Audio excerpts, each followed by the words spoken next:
This is a Pulp archive recording. All public Pulp archive recordings are licensed under Creative Commons. For more information or to support us, please visit patreon.com/pulparchive. This episode was prepared by Saul and narrated by Tucker, the digital narrator. Pals of the Range by Gip Akin. Wild West, Weekly, September, 1929. This episode contains period-typical depictions of crime, violence, and mild profanity. Listener discretion is advised. From his shack Curly, Stafford limped toward a water barrel that stood in a rickety wagon under a pinyon tree. In his left hand he carried a tin bucket, and in his right a knotty cedar stick that he used as a walking cane. Every short step brought a groan of pain from his drawn lips. His right foot was swathed in crude bandages. With groans and more audible mutterings, he climbed slowly and laboriously over a rear wheel into the wagon. A barrel with a canvas cover held on by an iron hoop stood near the center of the wagon box. "Good gosh!" Curly ejaculated in alarm as he found that the barrel had to be tilted to one side to sink his pail in the contents. "Nearly out of water and my darn old ankle worse than it was yesterday. Doggone, what am I a-going to do?" His progress back to the house with the pail of water was slow, and he had to stop and rest several times. Great beads of perspiration broke out on his forehead, and he mopped his face with a huge bandana. His beard was a week old, and to use his own idea of how he appeared would have classed him as wolfish. At the door of his shack, he set the bucket on a crude bench that served as washstand, and sat down on the stone doorstep with a sigh of relief. He took his right leg in his hands and lifted it until the injured foot was on a level with his head. The circulation was changed until the terrible throbbing of pain grew less. "There, darn you, if I could lay down all the time with you higher than my head, I might get a little sleep." The sound of his vociferous voice raised in complaint to his wounded ankle brought Towser, his collie dog, around the corner of the house. The dog came wagging his tail and with his great brown eyes filled with sympathy and love for his master until he rested his muzzle on Curly's knee. Gazing steadily and with his whole attitude one of questioning eagerness, he whined in an effort to show his friendship. "Towser, old boy, I reckon we're up against it this time," Curly informed the collie, rubbing his bony nose and glossy coat along his neck. "You'll about have to wrangle in the horses and help me to get them hitched to the wagon so we can haul some water." The dog barked a joyous agreement and whirled and ran playfully in a circle around the dooryard and back to his master. He had gone with Curly hundreds of times to bring in the saddle stock, but the proposition of going alone was new to him. Curly struggled to his feet and with stick in hand hobbled toward the corral with the dog barking and springing around him in expectation. "Go get 'em, Towser!" Curly commanded in a kindly voice. "Bring in the horses. That's right, old feller. Bring 'em in." Towser ran swiftly across the prairie for 50 yards, and then suddenly stopped and looked back with questioning barks. Curly waved his hand and encouraged the collie to go on. The dog made another short sprint and then stopped again, eagerly trying to understand. Each time he watched for the motion of his master's hand and listened for the sound of his voice. Finally, the collie dashed away and in a few minutes disappeared in a draw that ran across the horse pasture. 10 minutes later, his joyous barking was heard coming down the draw. A rapidly rising dust cloud marked the approach of the band of horses that galloped toward the corral with the nipping collie at their heels. Crowding them until they had no chance to whirl away from the gate, the dog forced them into the enclosure. "That's fine, old feller," Curly called to the dog as he sprang around in front of the crippled cowboy in his happiness. "You're the truest pal a feller ever had. I couldn't get along without you." As Curly was hobbling around in an effort to hitch a pair of shying horses to the wagon, a bark from the dog brought his attention to a group of riders that were approaching on a gallop. There were 8 men in the group, and Curly recognized the sheriff as the leader. The man rode a big black horse that was gray with sweat and fine dust. They all were armed and kept a sharp watch over the surrounding country as they galloped along. "Hello there, Curly," called the genial sheriff, drawing rein near the wagon and dismounting. We want to get a change of horses from you. We are on the trail of some guys that held up the Citizens Bank in Carlton yesterday. They give us a shake back yonder 10 or 12 miles, and we lost their trail, but I believe they're headed for the Lone Deer Mountains in the Eagle Pass. Sure, you can get horses. Just throw them back in the corral and help yourself. Curly hastened to reply, hobbling toward the corral. I just turned them out a minute ago. What the heck's the matter with your foot? The sheriff? Asked Curly, noticing the limping, pale-faced puncher's bandages. Been catching a fall? Nah, I drove a pick into my ankle 3 or 4 days ago, Curly informed the sheriff with a sickly grin. I am digging a cistern up there at the house so as to have good rainwater instead of this alkali soup I have to use now. I noticed that chalky dirt away back yonder on the flat, the sheriff said. I wondered what it was from the size of the pile of dirt. You're going to have a sure enough cistern. Yeah, it's 20 feet deep and 12 across, Curly stated with pride. It will hold more than 300 barrels of water if it ever gets full. I dug it under my front porch so it would be handy and keep cool through the summer months. As they talked, the men went about changing mounts, leaving their sweat-covered, tired horses and catching fresh ones from Curly's herd. The sheriff told Curly that the bank robbers had been hanging around town for several days, but he had not given them any attention, thinking that they were prospectors that intended filing on land. There were 2 of them, a big red-headed giant of a man and a slender, pale-faced youngster.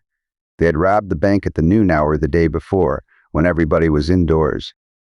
The cashier had been locked in the vault, and the alarm was not given until near night, when a customer went in to cash a check. A search had been made and the cashier rescued. From his enforced imprisonment, he was almost dead from the foul air and excitement. But he gave a fairly accurate description of the bandits, enough at any rate for the sheriff to have. Under suspicion, the 2 men who now could not be found in town. When it became general knowledge that the bank had been robbed, 2 quarter-circle punchers discovered that their horses were gone. The bandits had appropriated them for their own use and had fled toward the mountains. They had at least 4 hours' start on the posse, but one of the horses had a broken shoe on his left forefoot, and the trail was easily followed. Doggone my hide, Curly exclaimed as the mounted men started to ride away from his corral. I sure wish I could go along. Well, you keep your eyes skinned, the sheriff cautioned, swinging onto his horse. There's a $2,000 reward for them, dead or alive. If you could catch 'em, it would help you out on your homestead here. I'd tell the cockeyed world it would. Curly exploded at the news. A couple of $1,000 sure would put me on Easy Street, the shucks.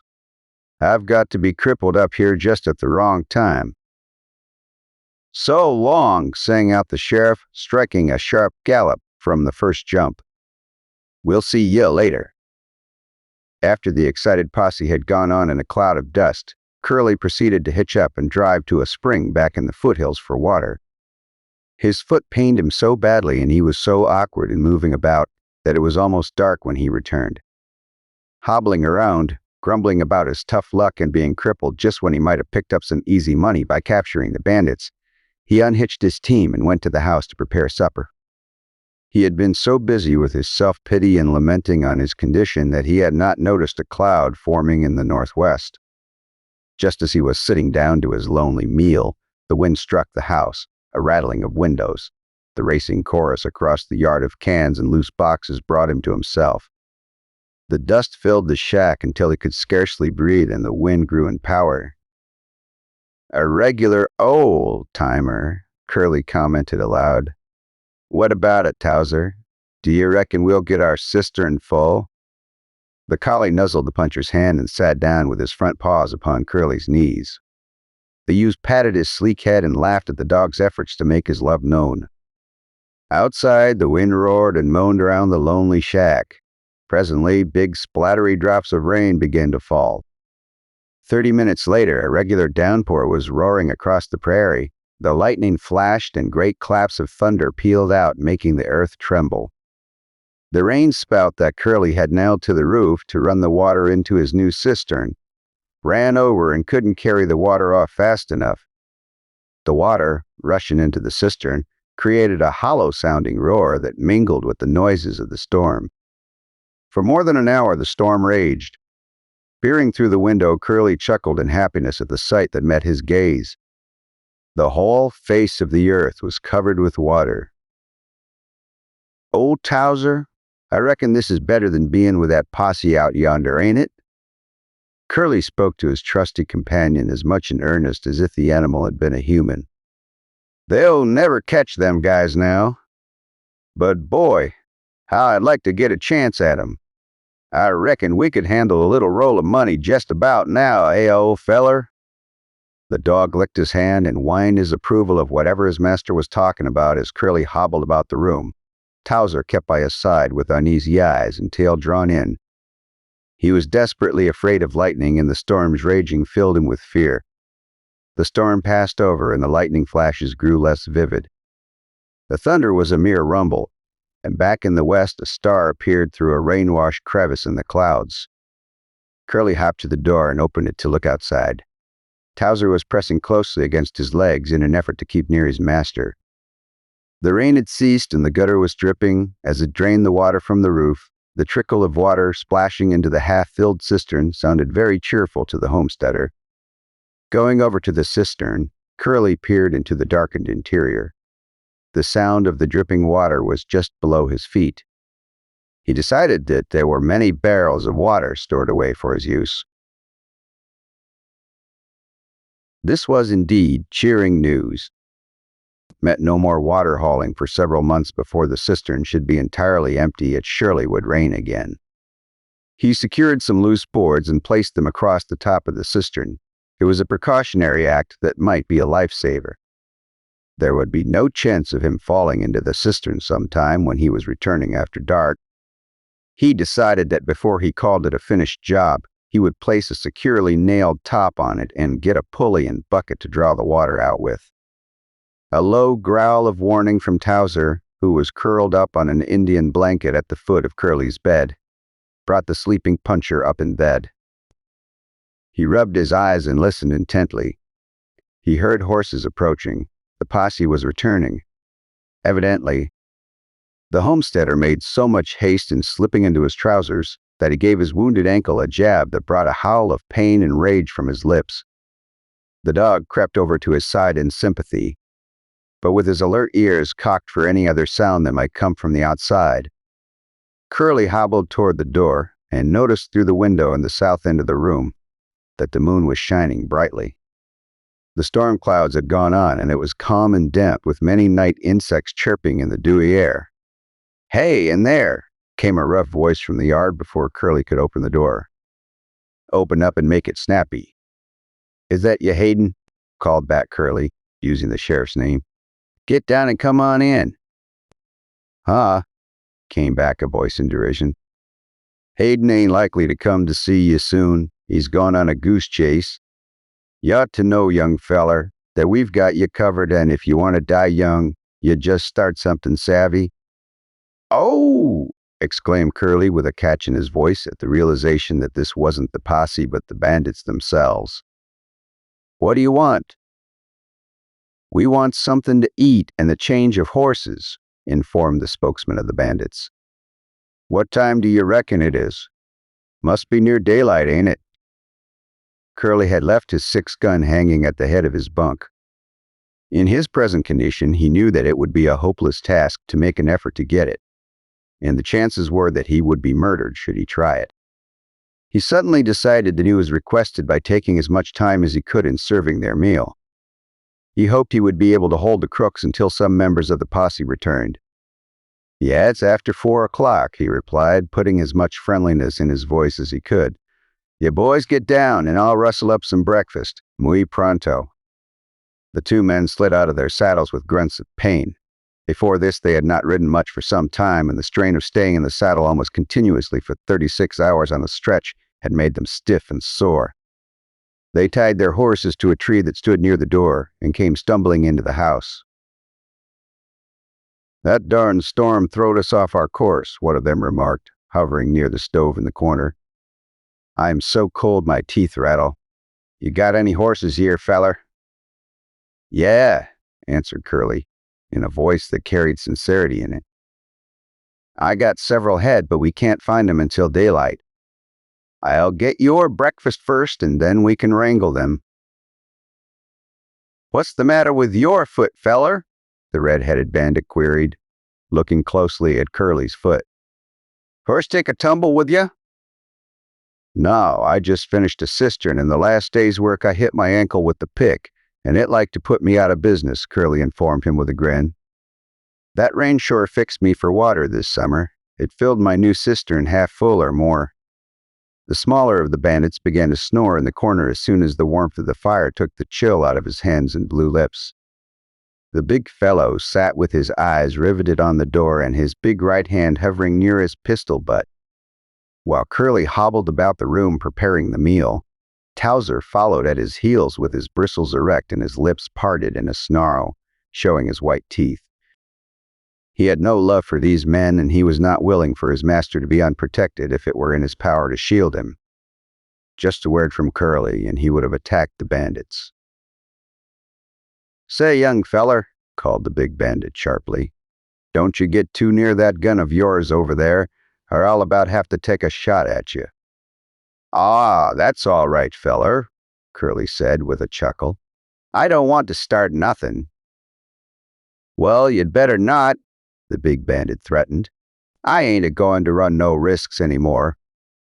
We got that money to spend as soon as we can get out of the country, and boy, I ain't kidding. I am a-going to have one hot time. A light in the east began to spread over the land and peep through the windows of the cabin. A clear day was approaching. Curly threw open the door and gave a cry of delight at the water holes that he saw glistening in the morning's light. He kept an eye peeled for a chance to get the drop on these bandits. But the big fellow sat between the stove and Curly's 6 gun. A sudden idea flashed into Curly's head as he was preparing the table for the food.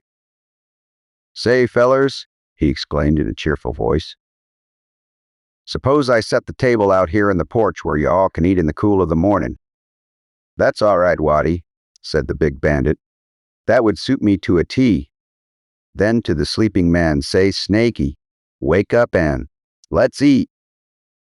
While the drowsy bandit was stretching and yawning, Curly set the small table out on the porch and brought the food from the stove and heaped it in the center.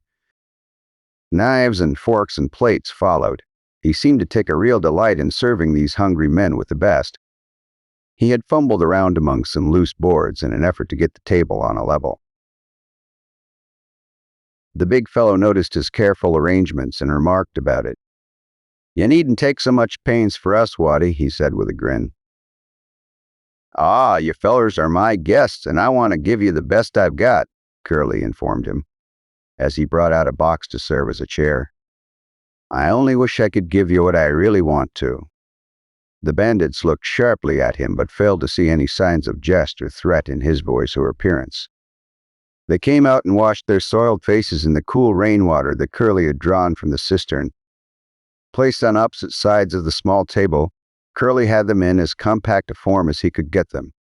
Well, there it is, fellers, Curly said with great courtesy. Help yourselves! He stepped back to one side and folded his arms in contentment. The bandits fell to eating with the eagerness of a 24-hour fast. They kept their eyes traveling from the food to the surroundings. It was evident that they were not aiming to be fooled by this young puncher, who seemed to take great delight in serving them.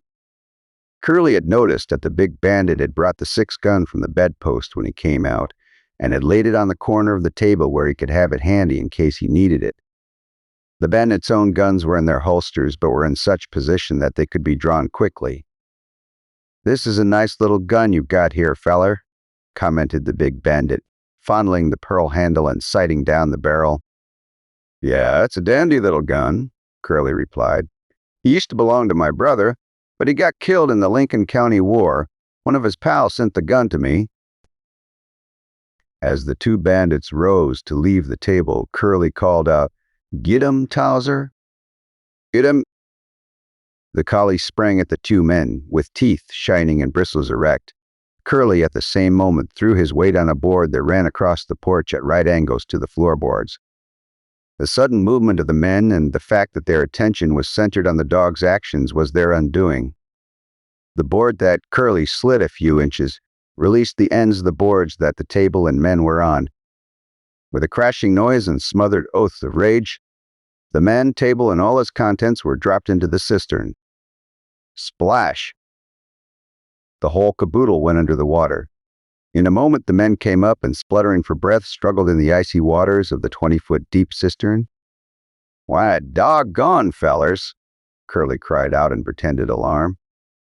"Ain't that just awful? I don't believe you fellers can get out of there, you son of a gun!" exploded the big bandit in spluttering wrath, clinging onto the floating table for support. "You played a trick on us. I'd ought to have knowed better than to trust your darn friendly talk." "That's all right, feller," Curly answered unconcernedly. "I reckon I'll just let you all stay in there until I can turn you over to the sheriff. I think I see him coming now." 10 minutes later, the posse rode up, wet and hungry and discouraged from their futile efforts in capturing the bandits. Curly sat on his front porch with his maimed foot resting on a chair back as nearly on a level with his head as he could get it. "Get down and come right in, gentlemen," greeted Curly with a grin. "I reckon I've done a better job staying at home than you fellers have by riding all night. The only thing I hate about it is that I'll have to draw all the water out of my cistern to keep from drinking.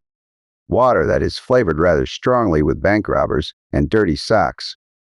$2,000 will drill you a well," the sheriff said.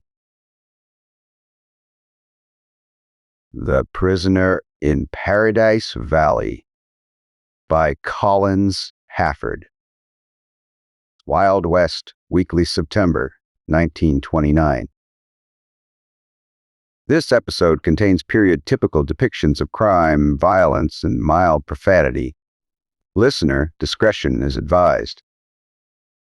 Job was in the clutches of the gang that had been making life unsafe in Paradise Valley for the Bar M punchers, and the thought of his little yellow dog in the hands of these ruthless men filled Lumyate's mind to the exclusion of all else. His wrath had arisen when the gang attempted to crush him and Zeke Lord, his gangly companion, beneath an avalanche of rocks on their first night in the valley, and it had flared up again that night when the outlaws rolled burning missiles down from the high wall of the valley among the cattle. But when they were dispersed and the ensuing stampede stopped without loss, he had felt the satisfaction of a task well done. Then there had dawned upon him the knowledge that Job had not returned with him and Zeke from the crest of the steep slope. And before he had more than realized that something was amiss, the rock bearing the message had dropped from the crag almost at his feet. It told conclusively, by means of words scratched upon its flat surface, that Job was in the hands of the miscreants. And it told just as plainly that death would surely follow for the little dog, unless the Bar M punchers deserted the valley. Betty Burnett, the Bar M foreman, advised waiting for the return of Sandy McClure, owner of the spread. The old man had ridden to Lone View the day before to wring the secret of the menace of Paradise Valley from the old storekeeper. Lum agreed that Benny's advice was good, leaving 2 riders to ride night herd on the 200 yearlings. The rest of the punchers threw down their tarps on the lush grass. In a few short minutes their snores resounded, for they were almost worn out with the long ride of the day and the excitement of the evening. But Lum could not sleep. He counted sheep. He recited in his mind innumerable verses from his store of old range ballads. But seething beneath the surface was the thought of Job and the little dog's peril. At last, just as the pale moon in its last quarter peeped over the rim of the crag above, he slipped noiselessly from beneath his tarp. Without a sound, he pulled his boots on, grasped his long squirrel rifle, and sped stealthily toward the path he and Zeke had taken earlier in the night. He had only a faint idea of a plan, but anything was better than inaction. As he left the level floor of the valley and began the upward climb, he became conscious of a crunching noise behind him. He threw a swift glance over his shoulder. A tall, shadowy form was following him like an Apache. He faded from the path and crouched behind a great boulder. In a moment he could detect the quick breathing of the pursuer. Now the sound of the hurrying steps was ahead of him. With infinite caution he slipped from his hiding place. In 3 swift but noiseless strides, he caught up with the form ahead. The sharp muzzle of his rifle sank into the other's back. "Stop, or I'll fill you full of lead." There was a steely ring in Lum's voice that brought quick obedience. Slowly, the man ahead turned. Lum's rifle dropped and his mouth flew open in amazement. Then he chuckled softly. "Zeke, by jing, I came nigh plugging you. What are you doing out here? No how." "Just as you are. That's how come I saw you high-tailing it up toward the slope. I figured you were going after job. And I'm going with you. I couldn't sleep no better than you, Lum." There was a pleading tone in the gangly young puncher's voice. "I reckon I am mighty nigh as fond of job as you are." Lum was quiet for a moment, but his heart beat faster at this added proof of Zeke's affection and loyalty. At last he trusted his voice. "I am shoo right smart. Glad to have you along, Zeke. But I am not plumb certain but what I am a-running into a heap of danger. It ain't right for me to ask you to go along." "You didn't ask me, did you?" There was a gruffness in Zeke's tone that hinted at fear held in leash. "Reckon if I go of my own free will, you ain't to blame. I might have known you'd stick," said Lum softly. "All right, Zeke, let's go." Up the same trail they had taken once before that same night they toiled. But this time they did not have the little dog to search out the trail, and the going was infinitely harder. It took them a full 2 hours to negotiate the more than 2,000 almost perpendicular feet. Breathless and exhausted, they reached a crest at almost exactly the same spot that marked the end of their previous journey. As they stretched out on the sparse grass at the top of the slope for a breathing spell, Lum told Zeke of his hazy plan. "Them waddies must have a hideout somewhere close, Zeke, else they wouldn't be sticking around so steady. And my guess is it's off somewhere behind the rim of the crag. You remember they came from that direction with the lanterns." "By gosh!" "You are right, Lum. It sounds plumb reasonable the way you tell it.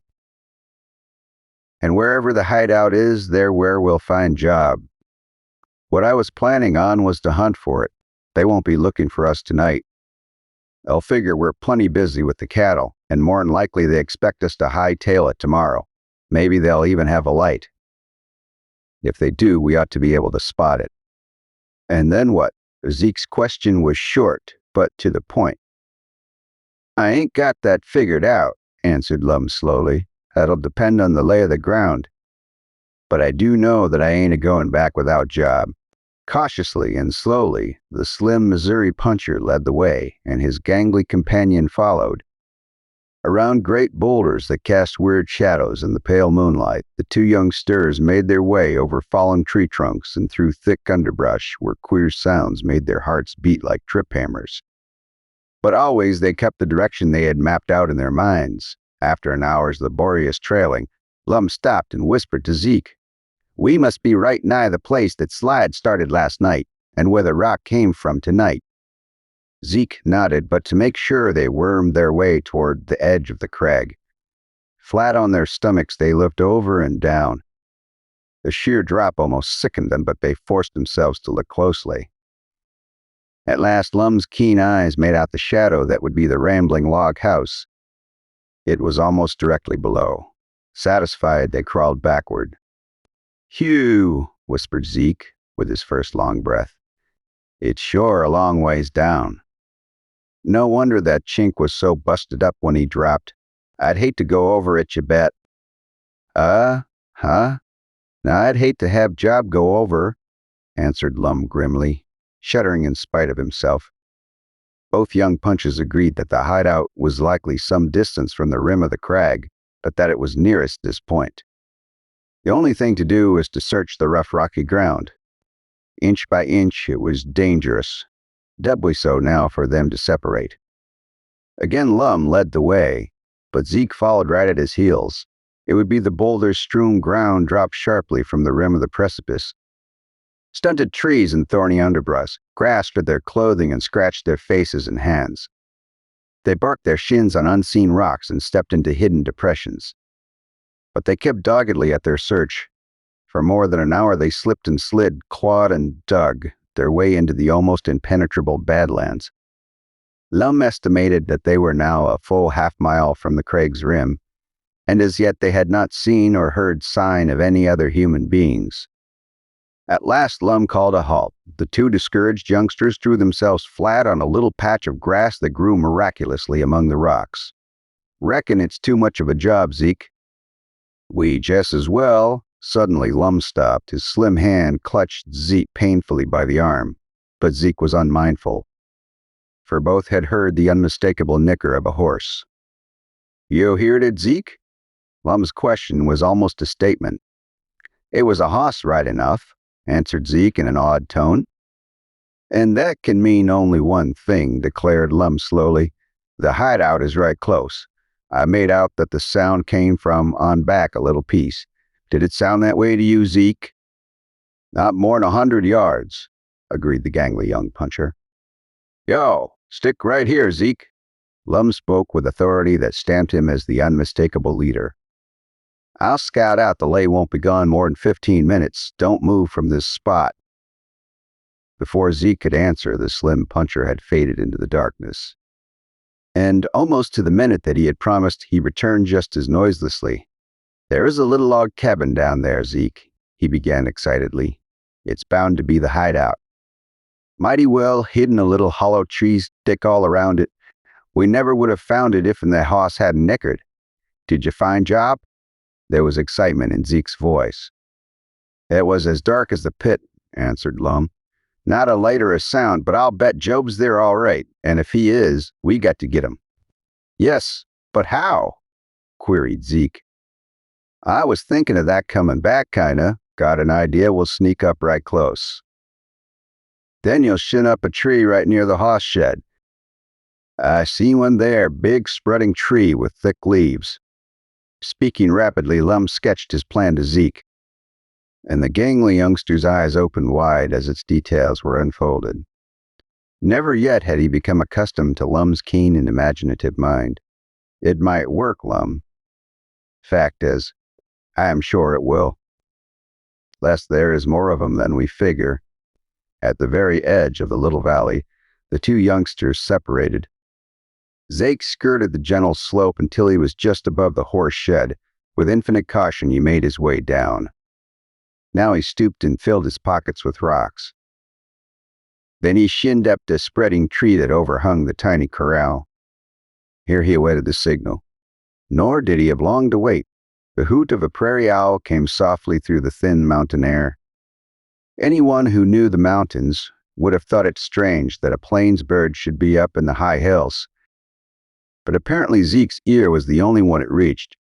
Zeke drew a jagged rock from his pocket. With true aim, he hurled it downward at the shadowy form of one of the half-dozen horses that stood quietly in the corral beneath him. The frightened animal squealed in pain as the rock struck its ribs. Zeke listened breathlessly for a moment. Evidently, the first missile was not enough. Again he hurled a rock and followed it closely with another. 2 horses squealed. Then came the thud of hoofs on ribs. In a moment, pandemonium broke out in the corral. And almost instantly, the door of the cabin 50 yards away jerked open. Lum, who crouched directly beneath the window of the cabin, heard the sounds from the corral. His heart thumped with excitement, but his nerves were like steel strings. It was always the imagination of what might happen that he feared. The actual danger always found him cool and resourceful. He straightened and peered cautiously through the window. As yet, it was pitch dark inside, but as he looked, a match flared up. It touched the wick of an oil lamp. The cabin was dimly but effectively lighted. He surveyed the figures that had tumbled from their bunks at the sound from the corral. All but one were either Chinks or half-breeds, but the leader was evidently white, and a more wicked and cruel face Lum had never seen. Covered with stubbly black beard, it leered like an imp from the pit. The piggish little eyes darted around at the 5 others. The crooked mouth drooped in a snarl. The man's words came plainly to Lum outside. "You, Fang, your job is tending to them hosses. If they've hurt themselves a-fightin', I'll bust you in two and fling the pieces over the rim. Get on out there and tend to 'em." The one addressed turned to the wall and snatched down a lantern. He lighted it and strode to the door. The others sat on the edge of their bunks. In a moment, the horse wrangler returned excitedly. His words were hardly intelligible as they poured from his excited throat. "Hosses, Al, same big fight, bite, kick. No can do, stop fight. Everybody help." The leader whirled to the others. "We'll have to go out and bust up the scrap." "Blast ya, Fang, it's your fault for letting that black get to my sorrow. You know, they fight every chance they get." Lum had been scanning the interior of the cabin closely after his first survey of its inmates, but Job was nowhere in sight. True, there were several places where he might have been hidden, but there would be no time to search them all. The outlaws had all trooped toward the corral, but they would not be gone long. Then Lum smiled softly to himself. There was one sure way to find the little dog. Through the crack of the window he hummed softly the song that Job hated. "Oh, bury me not on the lone prairie where the wild coyotes will howl o'er me, where the rattlesnakes hiss and the crow flies free." Hardly had the first words penetrated the little cabin when a weird, mournful howl broke the stillness. To Lum's keen ears, it seemed to come from behind a burlap curtain that cut off one corner of the room. The slim puncher took one quick step toward the door. Then he stopped. You would be in plain view of the men at the corral the minute he crossed the light from the door. He whirled again to the window with the butt of his rifle. He smashed a pane from the little window. Through the opening, he whistled sharply to Job. The burlap curtain shook and swayed as sharp teeth and claws tore at it. Then it dropped in a heap on the floor. Lum's eyes took in the situation at a glance. Job was tied tightly by a short piece of wang leather. The curtain had been as far as he could reach, and now, strain as he would, the tough leather held. For an instant, Lum felt the sting of defeat. With steady hands, he held it with an eye that could direct a true aim at a squirrel. In the top of a tall, swaying tree, he pointed the gun. But only for an instant, his long squirrel rifle leaped to his shoulder. Crash! Through the wisp of smoke, Lum saw the piece of leather part as if a knife had cut it. But the sound of crashing glass had attracted the attention of the men at the corral. The report of the rifle brought them toward the cabin at top speed. They were more than halfway back when Job hurled through the door and whirled around the corner of the cabin. Lum stooped swiftly and caught the little dog in his arms. With flying steps, he dashed from the vicinity of the cabin. But only 50 yards away, he stopped. Lanterns bobbed back and forth across the floor of the little valley as the outlaws searched it inch by inch. More than once, they were so close to Lum and Job that the young puncher was forced to hold the little dog's nose to keep its low growls from giving away their hiding place. But at the end of an hour, the searchers gave up in disgust. They trooped back to the cabin, and soon the lights were out again. But for fear that there might be a sentry on watch, Lum remained motionless and quiet. For another hour, then, from the branches of a spreading tree came the mournful hoot of a prairie owl again. Its answer came softly from the tree that overhung the corral. Lum dropped stealthily from his perch in the forks of the tree and set Job softly to the ground with all the cunning of an Apache Lum. And Job made their way to the top of the slope at the north of the little valley. In only a short 10 minutes did they have to wait until Zeke joined them. "Did you get Job?" was his first whispered question. "And the little dog's whine," was his answer. With much lighter hearts, the young punchers made their way back to the precipitous slope that led to the Paradise Valley house. And this time the going was easier, for Job ranged ahead of them to pick out the way. Long before they completed their downward journey, they saw a light flicker up at the camp below. And when they finally arrived, they were met by Sandy McClure and all the riders. But it was Sandy that did the talking. "Where you two crazy youngsters been? I just got in from Lone Beat an hour ago and found you gone after what I pried out o'. The old storekeeper, I figured you was done for sure enough. Reckon you didn't know it was a gang of smugglers, led by Dirty Mike Pulp us, or you wouldn't have took such chances." "Ain't no chances too big to take faux Job, boss," said Lum slowly. "Anyhow, they worked this time because we got Job back. But I am right anxious to hear about this. Hey, a Dirty Mike feeler. Who is he, and what does he want with Paradise Valley?" Sandy shook his head slowly. "Fed'll have to keep till morning. It's a long story. and we're all tired out. Hit the hay, waddies. And with a relieved grunt, the old ranchman set the example. Thank you so much for hanging out today. My name is Saul, and this is the Pulp Archive. Now, if you had fun, I'd appreciate it if you could like, subscribe, comment, and share. That stuff really helps. And like most stories we cover here, today's was recommended by you. So if there's a story you'd like to see, send us an email at pulparchivelibrary@gmail.com. We'd love to cover it.